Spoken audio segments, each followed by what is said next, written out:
Welcome to the South. It has its own unique traits, cuisine, and way of life. And according to some people, the South has its own monsters. There's a perception that the Sasquatch or Bigfoot occurs only in the Pacific Northwest, but there are also a lot of reports from other parts of the U.S., especially the South. Bigfoot in the South does exist. There's a trail of evidence here from tracks, from sightings, from First Nation traditions and the smell that really point to Bigfoot. Bigfoot, that is the quintessential hairy monster. Every southern state has reportings of Bigfoot-type creatures, whether they're called a booger, a haint, a devil, a bush ape. When you talk about Bigfoot creatures in the South, people have this perception that they're like tornadoes, that they're drawn to mobile home parks. Many of the reports were describing an animal essentially identical as those reported from the Pacific Northwest. The large, hair-covered, massive, chested, long-armed creature that is standing upright. In the illumination of the headlights of my vehicle, we caught an upright figure off to the right of the road. It was something that was about 7 foot tall, slumped over, covered with hair. I would probably say that it's a species of primate that came up, evolved to fill the niche left vacant by any indigenous species of ape. There are thousands of reports that have come in, people saying that they've seen these animals. These Bigfoot, these legends of Boggy Creek creatures are not something that people's lying about. There's something credible going on here. You got some real serious guys in the South that are very well equipped and know what they're doing and going after them. We're finding evidence in the areas that we're looking in. We're finding five-toed tracks. We're finding what we believe is tree evidence, tree markers that are left behind by these creatures. I think it's only a matter of time before it is proven. It's the biggest outdoor story in history. Bigfoot lives? Come on, how cool is that? There's something out there. I definitely would say that Bigfoot is alive and well in the South.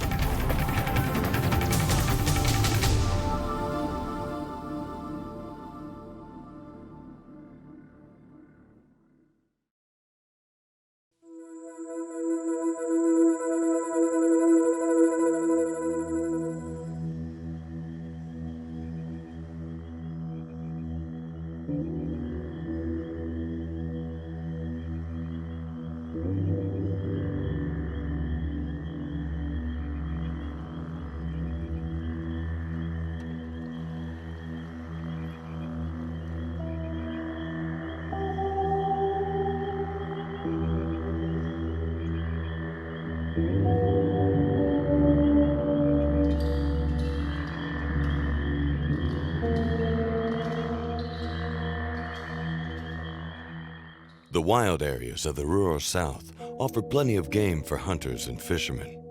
It's not uncommon to hear local sportsmen talk about the deer they bagged or the big one that got away while fishing along a bayou.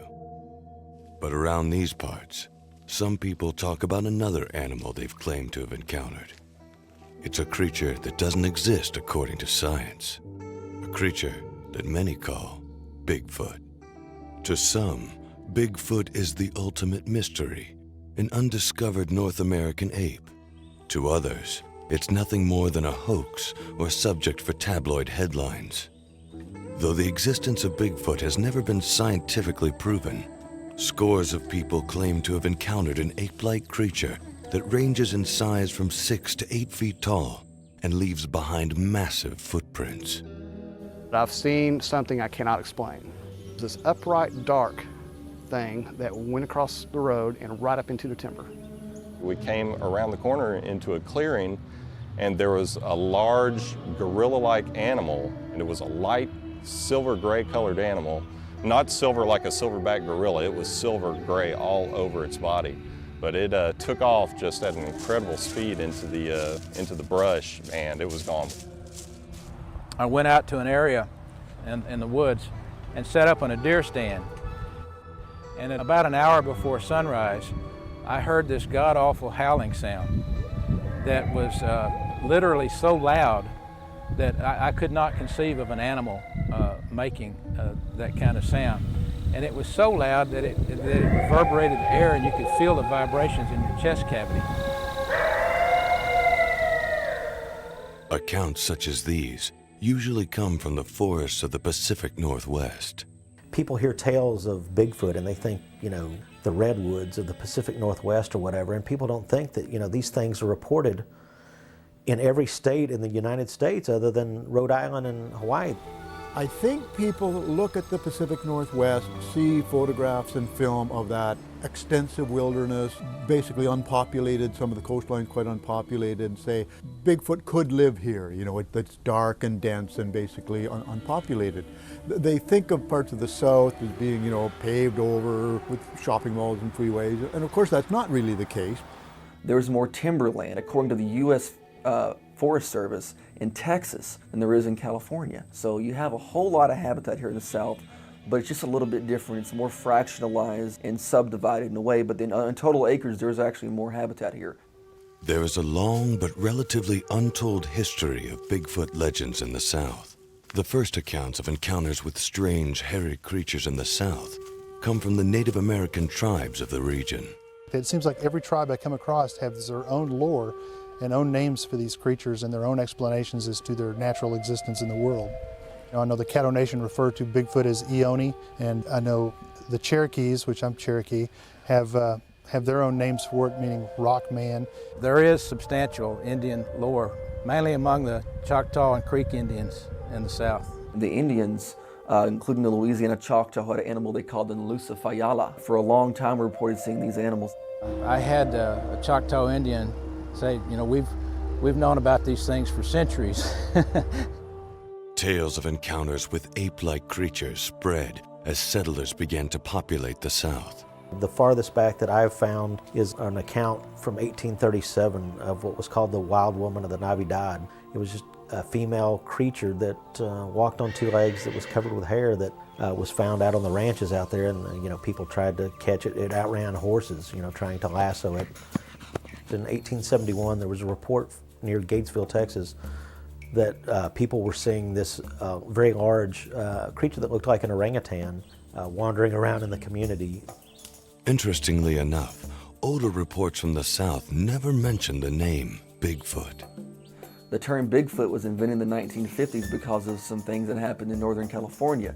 What you come across is references to hairy wildmen, to boogers, to devils, to swamp devils, to things like that. You have things like wild man or wild woman or hairy creatures. They're really generic and come from the newspaper culture. The most typical name in the Big Thicket is the wild man. I started hearing that name in the 1950s when I was a kid, and I might say that the Big Thicket wild man stories were published in the newspapers in Hardin County some 6 to 7 years before the term Bigfoot was ever invented on the West Coast. Down south, people tend to call hairy ape-like creatures anything but Bigfoot. Some are just local backwoods names people have given them over the years. Swamp devil, in Missouri it's called Momo. People tend to tag whatever creek it was found on or whatever area it was found on and give it like the blank monster. I've heard of the Pine Flats monster, and I've heard of the Caddo Critter, which is around Caddo Lake. You have the Sabine Thing, which popped up in the summer of 2000. In one place there's a story about what they call Old Mossy Back. Another place there's a story about what they call the Raggedy Man. Another place there's a story about what they call the Goat Man or the Dog Man. They're known as the Night Screamer, the Night Ape, the Brush Ape, Bush Ape, the Booger Man, Woolly Booger. Booger, that's a typical name in the South for him. Even my grandmother used to tell me, you need to get in bed or the boogers will get you. I think that that this may actually have something to do in traditions that have been passed down, that knowledge of these things being the booger man or the wild man of the woods. The parents would warn their kids not to be out in the woods after dark because of stuff like this. I think all of these names refer to similar, if not the same species. Once you get into using these different local names for things, you get in problems. Once again, you'd say, have you ever heard of a Bigfoot report around here? No, we had the Caddo Critter. What did it look like? Well, it was a 7-foot-tall, bipedal, hair-covered ape. Well, that's a Bigfoot. And there's a reason science uses Latin names. In Texas, in Southeast Texas, we call the animal a panther. You go to Colorado, it's a mountain lion. You go to Canada, it's a catamount. Scientists use Felis concolor, which is the Latin name for the animal, because they want to identify it as the same animal. But once you start dealing with all these local names and you add them all together and kind of take the BS out of it, you come to the same conclusion that there is the same animal in the Pacific Northwest, if not the exact same, a very similar animal here in the South. While there are alleged similarities, some believe there are differences between the Bigfoot of the South and those of the Pacific Northwest. A major difference can be found in the large footprints believed to have been left behind by the animals. In the Pacific Northwest, most of the tracks found have 5 toes. In the South, most of them tend to have 3 toes, 4 toes, some 5 toes. I believe, this is my theory at least, I can't prove it, but I do believe the reason is inbreeding. In chimpanzees and humans, often when there's a case of inbreeding, you will see deformities of the hands and toes, variances in the number of digits, both on the hands and toes. So I think what happens is we've got these animals kind of pushed back into these little pockets that are cut off from other areas, so you've got a much shallower gene pool. And when you've got these animals inbreeding that's affecting their physical characteristics, you may find a 3-toed track here, a 4-toed track in another area. We find 5-toed tracks. I'd say that probably the 4-toed tracks are more common around here. 3, 4, and 5-toed tracks are the hallmarks of the most famous southern Bigfoot creatures. Well, the ones that are really known, throughout the Bigfoot community, you have a couple of them down southeast. We have the Fouke monster, aka Boggy Creek monster from Fouke, Arkansas, near Texarkana. The Lake Worth monster near Fort Worth. We have the Honey Island swamp monster from the Honey Island swamp area north of New Orleans. We have the skunk ape or the swamp ape in the Florida region. Those are probably the 4 that are known, that aren't like just the little small rural names for these creatures, but the ones that have of some renown.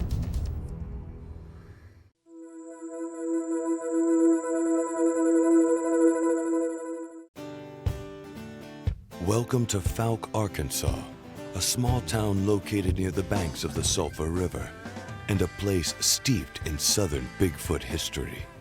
In my opinion, the most famous southern Bigfoot creature, without a doubt, would be the Fouke monster. Since the 1940s, local residents have claimed to have encountered a creature lurking in the local river bottoms and along tributaries such as Boggy Creek. The Fouke monster, this is what my pal here, Boggy, which we named after the Fouke monster, was constructed after. We built this thing to look like the Fouke monster, which is a hairy bipedal type ape that was reported to be kind of slouching over and had real long hair coming off its head and shoulders. Just a nasty looking swamp creature. So the Fouke monster was supposedly aggressive and all that stuff, but it also had kind of a more of a gnarly, nasty southern inbred look, the Deliverance version of Bigfoot or something. It generally is talked about as anywhere between 5 to 6 feet tall. Terrorizing creature, pretty aggressive, pretty scary. The footprints are said to be 3-toed. Author Mitchell Whittington grew up in Hooks, Texas, just a few miles away from Fouke. Like others in the area, he lived in the shadow of this local legend. For me, it was this wonderful thing that wasn't across the sea, it wasn't in another country, it was just right down the road. The kind of lore that you would hear is that it was attacking their cattle, it was attacking their pigs, livestock. Some people were very, very frightened of this, and other people thought it was just a really cool idea, that the fact that there's some monster in our town. The legend of the Fouke monster had quite an impact on us when we were young, and this is early to mid-teens, and we, of course, were frightened to death of the idea of going to Fouke, but a church group decided to go camping there. In the course of the evening, of course, every little twig snap became the Fouke monster, and we hiked along the creek bed for miles, and every little footprint of a deer or something like that became a Fouke monster footprint. So we had a great time. Highway 71 is a lonely stretch of road that connects Texarkana and Shreveport, and it runs directly through Fouke.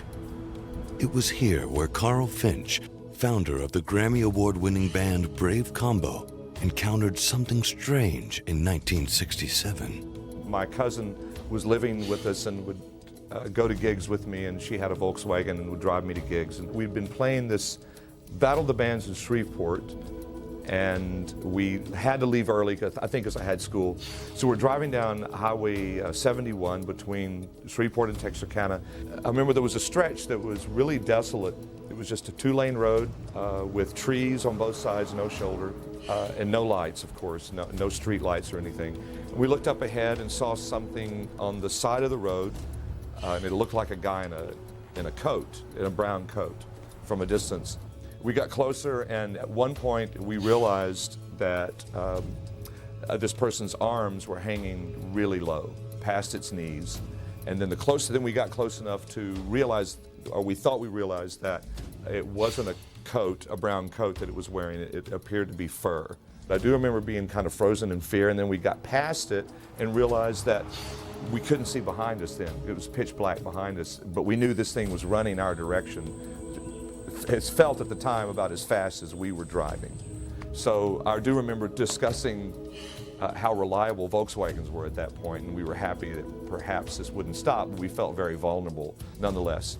I think we wrote it off as some deformed man. I didn't know about Bigfoot or Fouke monster or the Yeti at that time. Years later, my cousin visited with her husband, visited the family again, and we had a chance to sit down and re-talk the experience, and I had a chance to say, did this really happen? Tell me your side of the story, and her side was exactly like mine. It's got to be Bigfoot or the Fouke monster, I guess. The Fouke monster gained widespread notoriety when it became the subject of The Legend of Boggy Creek, a drive-in cult classic that was released in 1972. The movie The Legend of Boggy Creek put Bigfoot in the South on the map. Today, the legend of the Fouke monster is still alive and well, and a definite stop for anyone interested in the creature is the Monster Mart. The Monster Mart in Fouke is, it's a wonderful little place. They've got an image of the Fouke monster painted on the side. They sell the Fouke monster postcards and things like that. The kind of place where you could pull up a chair and get a cup of coffee and talk about anything from politics to religion to the Fouke monster. You know. If recent reports are to be believed, the Fouke monster still prowls the local bottomlands. Every now and then, someone claims to have spotted something large and hairy traveling the creeks. The monster, it seems, is still a subject that fascinates people. I think that as humans, we all have this need inside of us to ask, what if? What if in the little town of Fouke, there's this big hairy creature running around? What if there's something we don't understand? We want to have that what if question answered.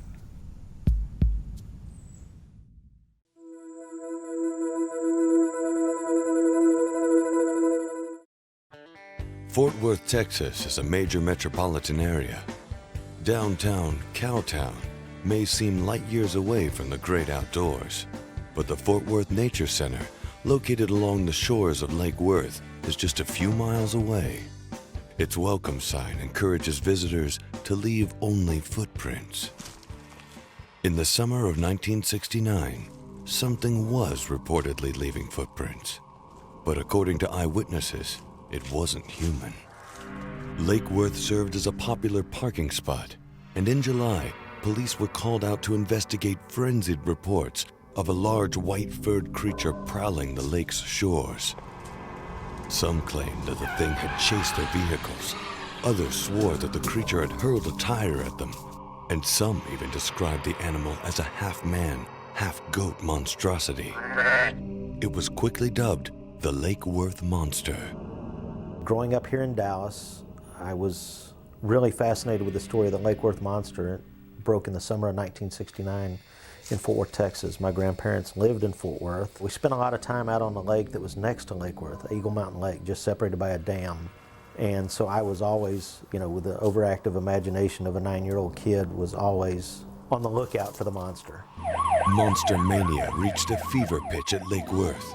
Police had to direct the hordes of onlookers hoping to catch a glimpse of what people were calling the Goat Man. One of the curious was a local investigator named Sally Ann Clark. And the first night I was out there, I probably saw 300 people. Some believed the monster to be a menace. The atmosphere around the lake grew tense as many people stalking its shores arrived armed and loaded. They were all wanting to kill him, boy. They were everybody. And they had guns, clubs, knives out there at the lake.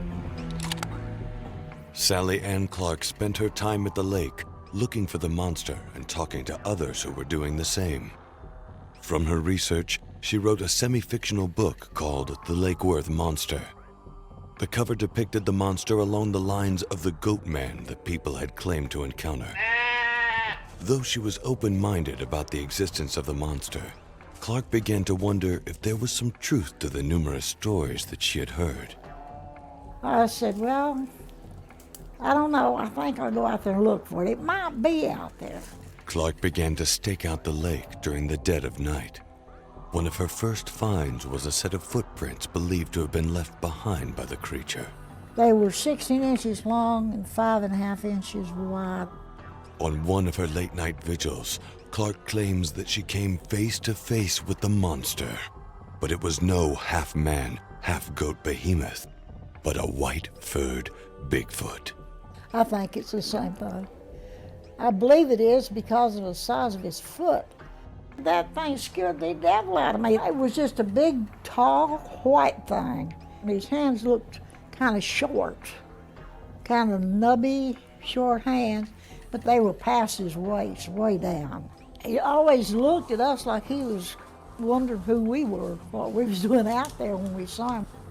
Another person interested in the monster was a local named Alan Plaster. Like others looking for the monster, Plaster came armed, but his weapon of choice was a camera. And Alan Plaster went out there, and it just as he could cross the road in front of him, when he saw it coming across the road, he stopped his car and grabbed his camera. He made his picture.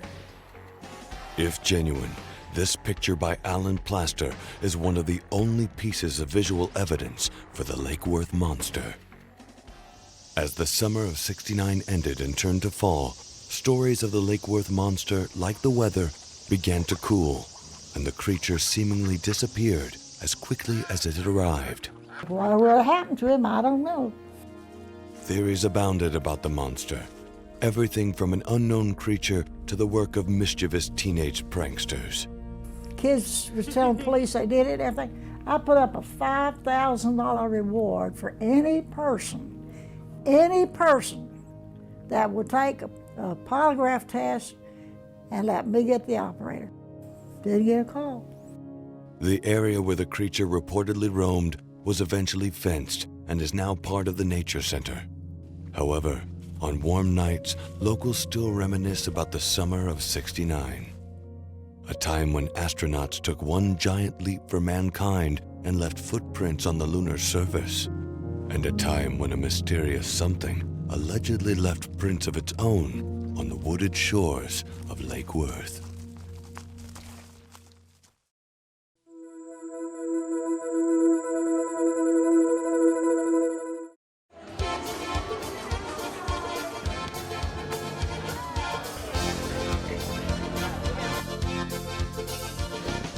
New Orleans, Louisiana, the Big Easy. It's considered by many to be a wild city, full of wild places, wild times, and wild characters. But if you journey across Lake Pontchartrain and head towards the city of Slidell, you'll find an even wilder place, a place called Honey Island Swamp.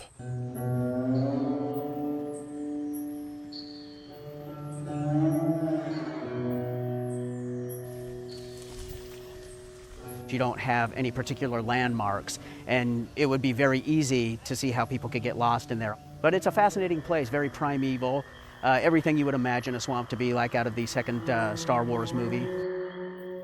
A large remote area like Honey Island Swamp plays host to a wide variety of wildlife. Alligator, raccoon, black bear, and nutria are just a few of the species that call Honey Island Swamp home. But some folks around these parts believe that there's another type of wild creature that lives here. They call it the Honey Island Swamp Monster.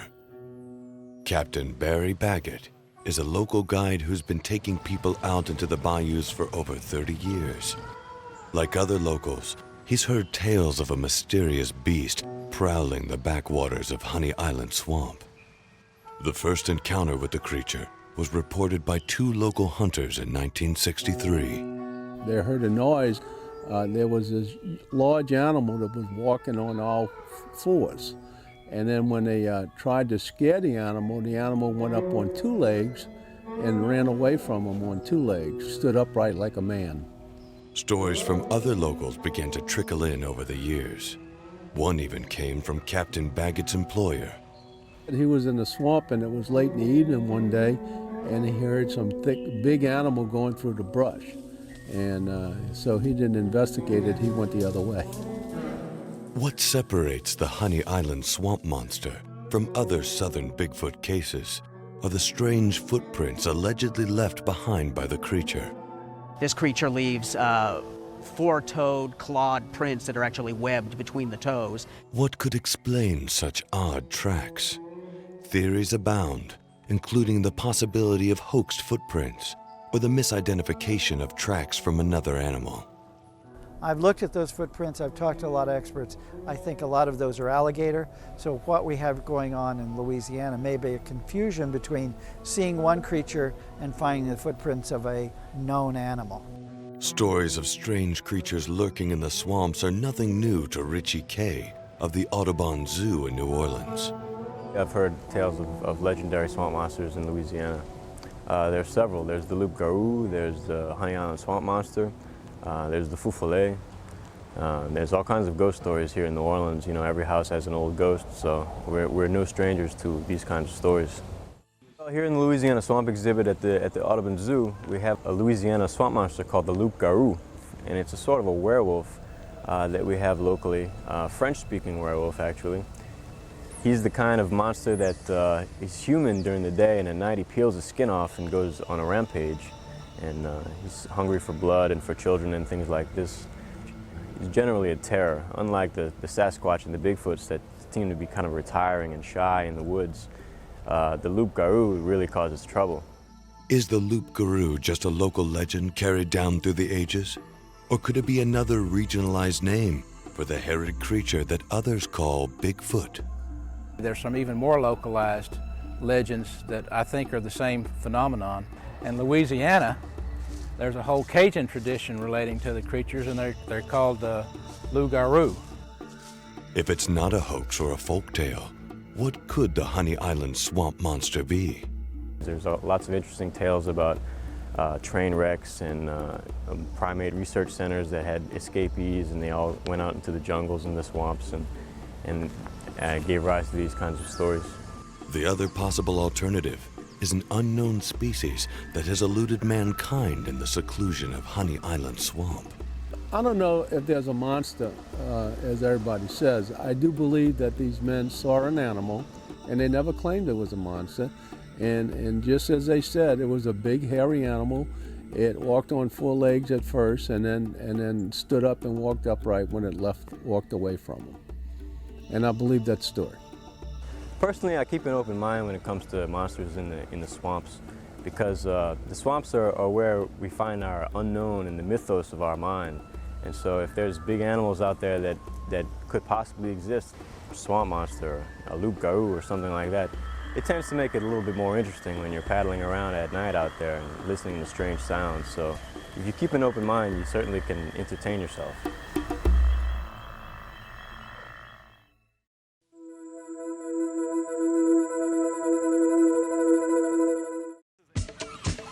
For those seeking to escape the hustle and bustle of Miami, Florida, one of the wildest areas in the continental U.S. is just a short drive away. It's a lush wilderness that harbors abundant wildlife, an area called the Florida Everglades.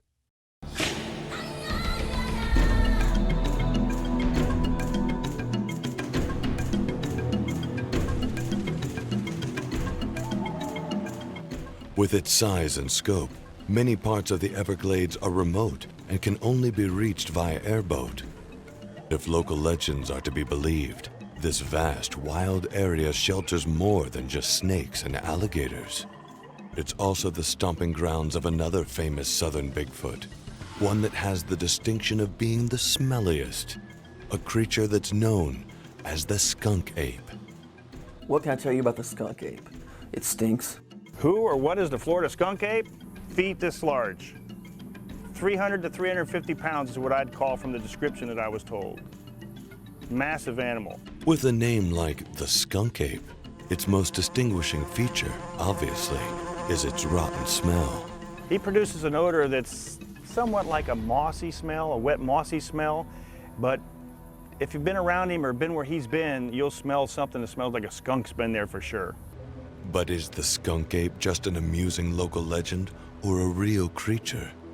Could such an animal exist undetected among the sawgrass, palmettos, and cypress hammocks of the Everglades? Gary Matthews is the president of Airboat USA, an adventure tour company.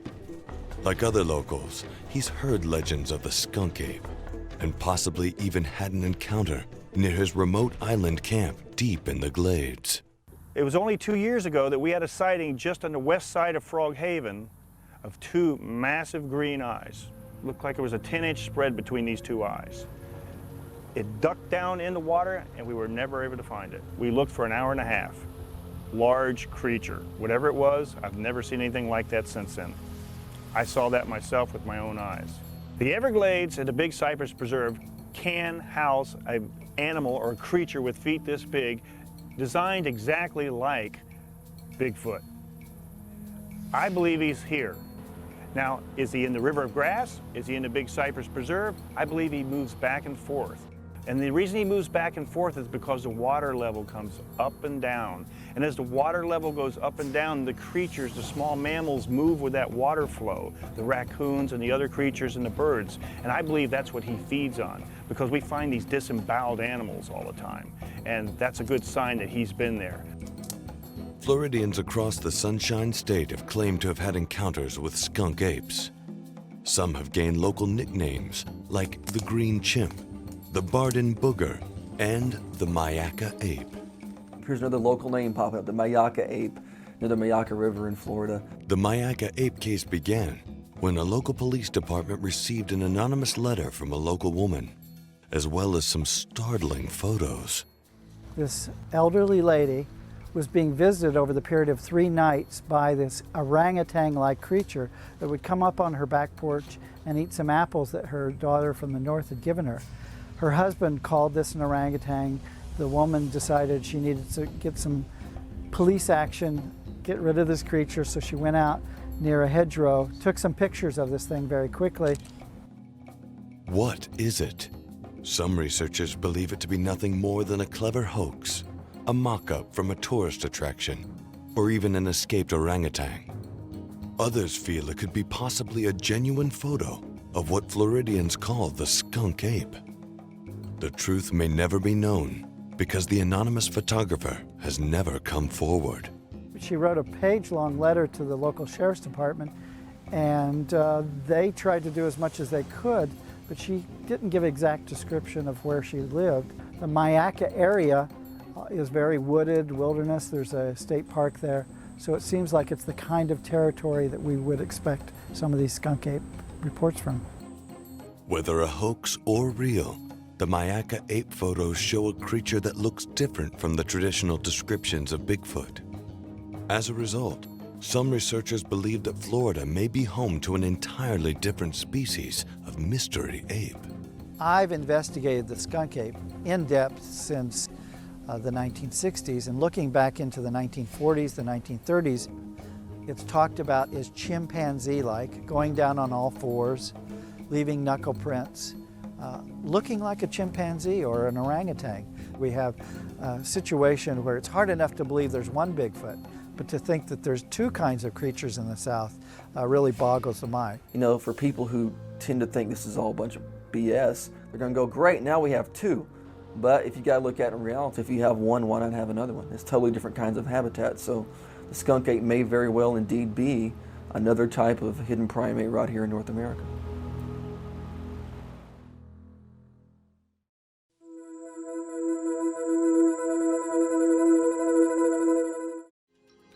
Bigfoot does indeed exist, it would be a major scientific find.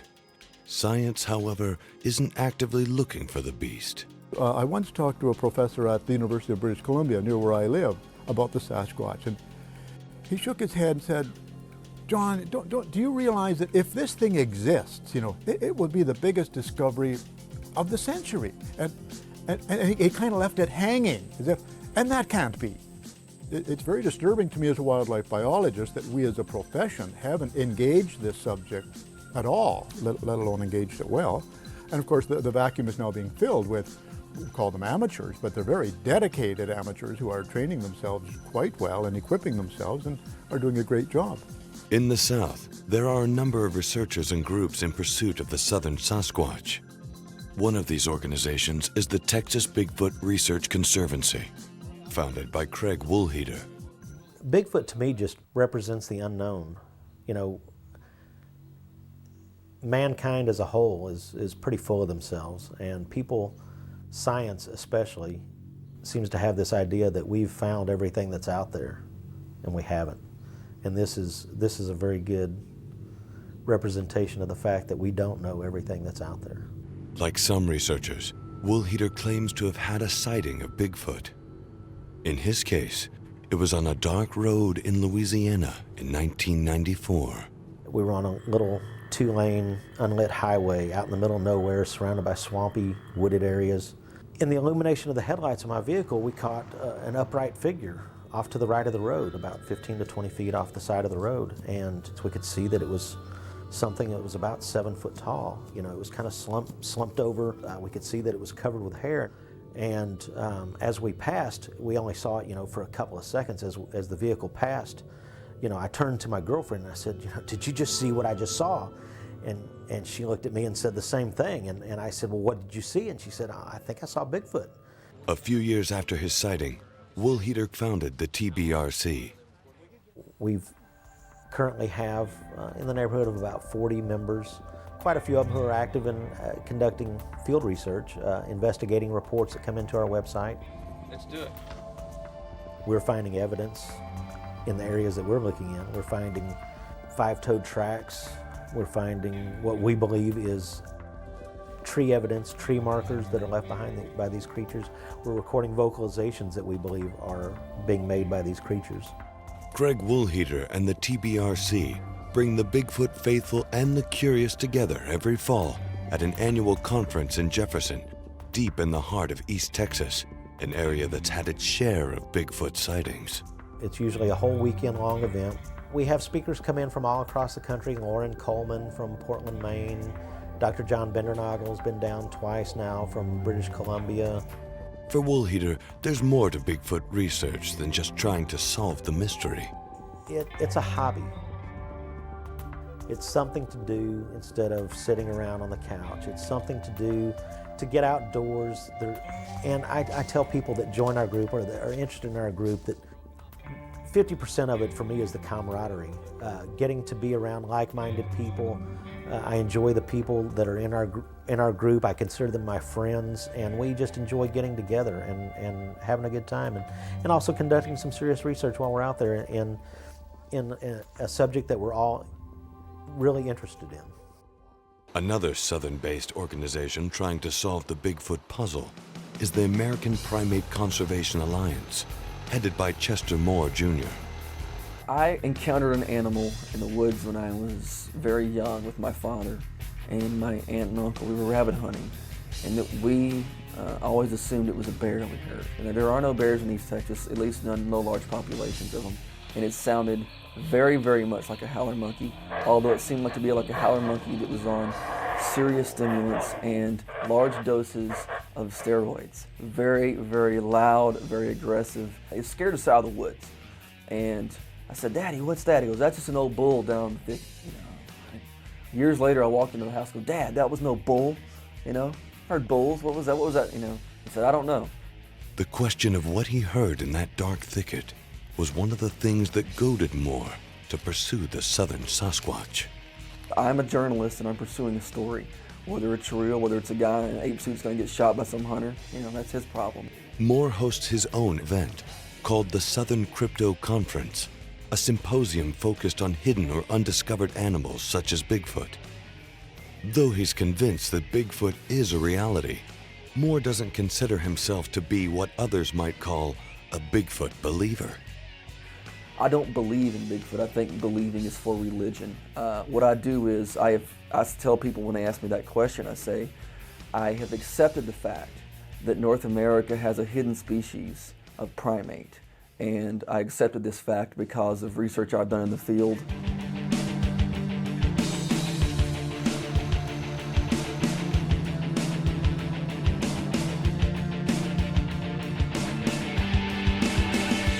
I got a report a couple of years ago of a guy who was frogging in here at night in this canal, and he saw this thing he assumed was a big hog swimming across the canal, and he shined it with his headlight, and he saw it climb up the canal, climb up the levee on two legs, you know, and it was this big, huge, hairy ape-like creature crawling up the levee on two legs. Out in the field, Moore looks for some of the telltale signs of his quarry's passing. He's poured casts of what he believes to be Bigfoot tracks and found limb twists, something that some researchers theorize could be markers left by the creatures.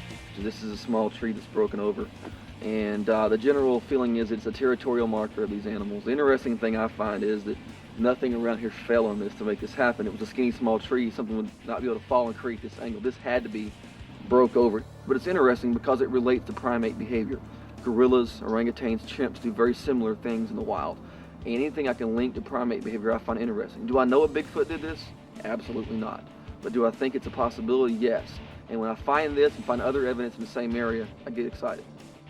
Bigfoot researchers share the common goal of proving the creature's existence, but one subject tends to draw a dividing line between them. There's pretty much two camps. There's the people that are pro-kill, and then there's the people that are no-kill. There are people who want to kill one to prove they exist. There are people who think we got to be Jane Goodall and communicate with them like chimpanzees, basically, and establish some kind of communication or photographic evidence and that kind of stuff. While I realize as a Bigfoot researcher that it's going to take a body for it to be accepted, we don't plan to harm or kill one of these animals to prove its existence. We're merely out to try and document what they do, where they go, what they eat. We don't plan to harm or kill one. I'm pro-kill. I think that there's only one way to prove it, and that's to bring a body in. There are people who say, well, we can capture one live. Good luck. It's going to be hard enough for someone to bring a carcass in. And there are people who say, well, that's cruel. Well, if you could save the species, if you could save the habitat, bringing one body in, you know, that's fine. The ethics of bagging a Bigfoot isn't the only issue with which researchers have to contend. Hoaxes are another. Because people knew that I had lived in the Pacific Northwest and had studied Bigfoot, for a number of years after I arrived in Texas, every time somebody saw a Bigfoot or thought they saw one, I got a phone call. Near the town of Vidor, which is over in East Texas near Beaumont, a woman called up and told me that there was a Bigfoot that had been harassing her for months on her trailer out in the woods. And I got to talking to her on the telephone and asked her about it and everything, and eventually went down to visit her. And during our conversations and the places she showed me where this Bigfoot existed or supposedly existed, one of her comments led me to believe that her story was really not very reliable. Because at the very end of everything I said, is there anything else about Bigfoot you have failed to tell me? And she said, well, come to think of it, the last time I saw him, he had the dirtiest pair of blue jeans on I've ever seen. Well, I'm sorry, I don't really believe Bigfoot wears blue jeans. So I think that that was another, what I would call figment of the imagination. Many consider Bigfoot to be nothing more than a big joke, and those who claim to have encountered the creature aren't always viewed as sane and sober-minded. They may have told a friend or a family member that they saw something here, and they've been made fun of or called names, and so there's a real hesitation to say anything. I had my Bigfoot t-shirt on, and I went into a store, and a gentleman said, Bigfoot, Fouke monster. And I said, oh yeah, from a conference, and he said, that's real, you know. And I said, with the monster? And he goes, yeah, I was driving through Fouke, and I saw it just lumbering across the road. He said, it wasn't a man, and it wasn't a bear. It was all I can describe as this monster, you know, this Bigfoot thing. Have you told anybody about this? You know, there's some Bigfoot people in town that would love to talk to you. No way, no way. What do you think? I don't want to lose my job because they think I'm crazy. One of the problems is you got the tabloid media who've gotten a hold of the Bigfoot phenomenon and made a complete mockery of, you know, Bigfoot stole my grandmother or whatever you want to see on the newspaper stands. And it's made people, the general public, very wary and think it's all foolhardy to go do this stuff. Then I get the people who, they kind of snicker a second, and then I say, hey, look, when it's late at night and you're bored and you turn on the Discovery Channel and there's a show about the Yeti or Bigfoot, you know you watch it. When the Loch Ness Monster is on Animal Planet, you'll watch it. And they all go, yes, I do, and it's interesting. That's the point. Once you kind of break the ice and you tell them you're not trying to channel with Elvis and UFOs and, you know, mental telepathy and all that kind of crap, people are real receptive to it and they're interested. Despite the obstacles, Bigfoot researchers are determined to prove that what they and others have claimed to have encountered is real. Broke that and stepped right here and all this. If even one of those people are telling the truth, then there's something out there. And if there's something out there, somebody ought to be looking into it. And that's why we're looking into it.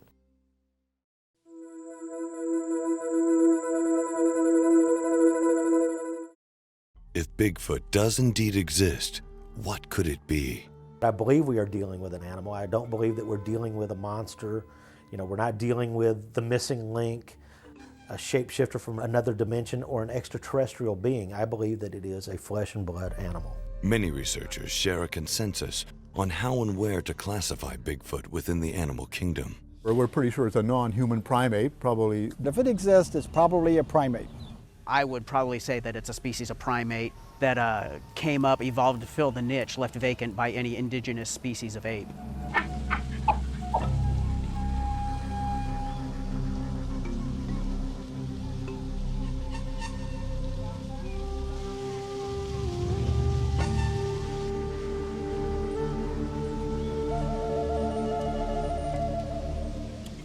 A primate is an animal that's related to humans. We're all primates. We have opposable thumbs, we have stereotypic vision, really useful if you're jumping from tree limb to tree limb so you can measure distance. We have a highly developed brain and quite a developed social structure. Orangutans, gorillas, chimps, those are all primates. A primate's needs really are dictated by the natural history of that species. And depending on what their food is and what their social needs are, you're going to see animals living in a variety of different habitats. But what are the chances that a breeding population of large unknown primates could exist undetected and right under the nose of mankind? It is possible for certain animals to elude Western science for quite a while. You got okapi, the animal that's a relative of the giraffe that wasn't discovered until the early 1900s by Western science. For a large primate to remain undetected, that's a little more difficult because you would expect them to leave certain evidence behind of their impact on a habitat. The questions many people ask me is, well, if Bigfoot exists, where's the evidence? You know, it's sort of like in Missouri, they say, show me, show me the evidence. Bigfoot proponents believe there is ample evidence to prove the animal's existence. And just one example are the scores of footprints found in remote areas. The best evidence for Bigfoot right now, as far as I'm concerned, are a few of the footprint casts. Not all of them, but a few of them. But footprints can and have been faked, so they can only go so far in the case for Bigfoot. Both skeptics and believers acknowledge that only one thing can prove Bigfoot's existence once and for all. Well, have one. Have one right here in the living room. That would be the thing to do. We do a similar thing with the UFO people. They say, what would it take for us to prove that UFOs exist, that we're being visited by aliens? We say, we'd like a ride in the spaceship. And so there'd be something concrete like that. So far, all we get are fake fur that's caught on branches in the forest somewhere, or grainy 16mm movies, or claims of sightings, or other things like the Florida skunk ape. Despite centuries of reported accounts, no Bigfoot specimen, alive or dead, has ever been brought in. If the animal really exists, why hasn't a body ever been discovered? Proponents have different theories. There are theories that they could possibly bury their dead. They could possibly be cannibalistic. The forests recycle themselves pretty quickly. I know people that spend a lot of time outdoors will also tell you that, that they've never, ever come across a carcass of a bear that was naturally killed. That wasn't, a hunter that shot it, but one that just naturally died out in the wild. People just don't stumble across those. If not a body, then what about other remains? There should be some sort of paleontological evidence showing their ancestry. Hopefully, there should be some fossil. You would expect some sort of remains, some sort of more substantial evidence of a lineage of these creatures. Some researchers believe that there is fossil evidence for Bigfoot in the form of Gigantopithecus, a large upright walking primate that lived in prehistoric China. Represented in this statue by Kevin Michael Anderson, Gigantopithecus is believed to have ranged from 7 to 9 feet tall and weighed between 400 to 600 pounds. Hypothetically, if this creature continued to evolve and continued to exist and didn't really become extinct, it's very possible that that creature could still be around today. And if it is, then that is your Bigfoot. Both believers and skeptics of Bigfoot may rarely come together, but a Southern museum managed to join them and the curious in the spring of 2004. The Brazos Valley Museum of Natural History in Bryan, Texas, debuted an exhibit dedicated to Bigfoot that attracted people with differing opinions on the subject. It kind of tries to show both sides of the Bigfoot issue, both for skeptics and believers. And even if you're a skeptic and you don't believe, you'll still have a good time with the exhibit.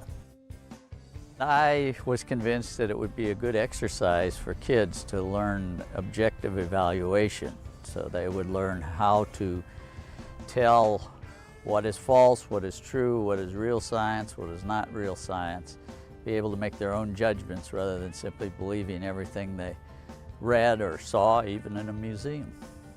Well, the exhibit was put together with some items from, all over. The Texas Bigfoot Research Center has really helped us out and given us plaster footprint cast and all sorts of literature. Dr. Vaughn Bryant has given us all sorts of literature and footprint cast. Then the Milam County Sheriff's Department loaned us the Bigfoot mount that we have in the front of the museum, and they've all really helped out a bunch. Well, I was inspired to create the exhibit because I've always been interested in the legend of Bigfoot. Whether you believe in him or not, Bigfoot's here to stay and he's part of our culture. Bigfoot, though, seems to be a topic over which skeptics and believers will always be at odds.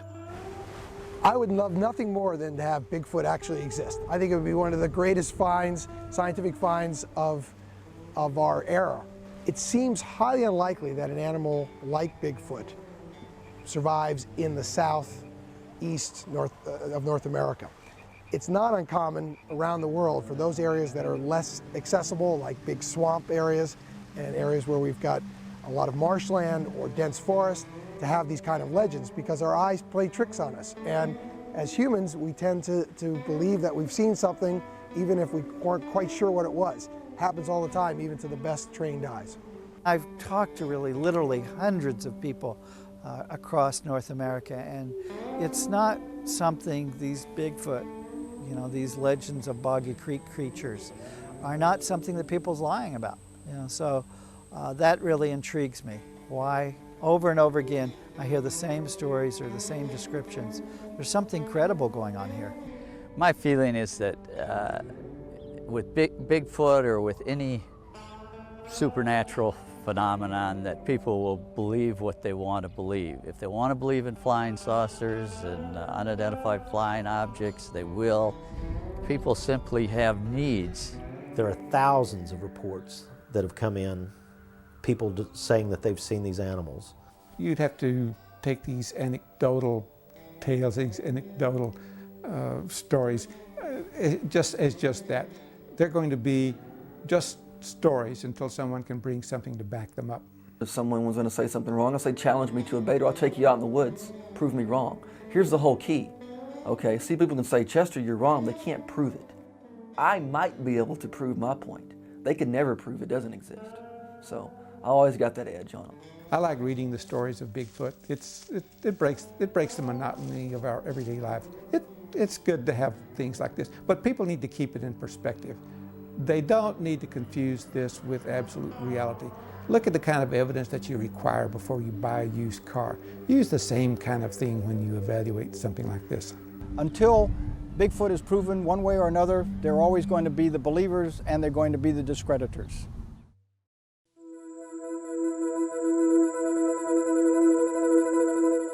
Whether Bigfoot really exists or is nothing more than a legend, the thought of a wild, undiscovered creature has inspired the hearts and minds of many. Well, frankly, I'm interested in Bigfoot because I love mysteries. Yes, I would love to find out whether Bigfoot is really real or not. But until then, I just enjoy the mystery just like everyone else. I think Bigfoot, if it exists, to me it represents a, the last really great mystery. In our modern, fast-paced society, everything has to have a concrete answer. And I think the possibility of maybe a large North American primate roaming the woods just, I don't know, it really gets people thinking about it, because just imagine if it's possible. If Bigfoot is ever proven to be a living, breathing animal, it would at long last settle the question of its existence. If it turns out someday that they actually find one and I can go, man, I did see one, that'll be pretty cool. For those actively trying to solve the Bigfoot mystery in the South, they believe it's not a matter of if, but when. It may happen in a year, may happen in 10 years, may happen in 20. But I do believe at some point it's going to become reality that these creatures do exist. It's going to be a real eye-opening experience when somebody finally brings in a specimen and we prove that these things exist. I think it's going to happen here in the South. If a Bigfoot, live or dead, is ever brought in, what then? There will be a shakeup in anthropology. But then people will take a deep breath and they'll treat it like any new animal. I would hope that people don't decide to hunt them down. I think that the population is low enough that if they were proven to exist, that I would definitely hope they would be an endangered species. I'd hate to see one in a zoo or in a circus, for sure. I don't know that they need endangered animal protection. They seem to have been doing okay by themselves without it for as long as we've been here, I think. But unless Bigfoot is proven to be a real animal roaming the backwoods, the question of its existence will remain unsolved. For the skeptics, there's nothing out there but the wind, shadows, and overactive imaginations. For the believers, a major scientific and zoological find could be within their grasp with lots of luck and patience. And as for the open-minded, well, the next time you're down south, traveling along a bayou or a remote patch of woods around dark, keep your eyes and ears open. That rustle in the bushes you hear could be from any of the wild creatures that call these parts home. Or it could be from something unknown, watching you from the dark shadows of the trees.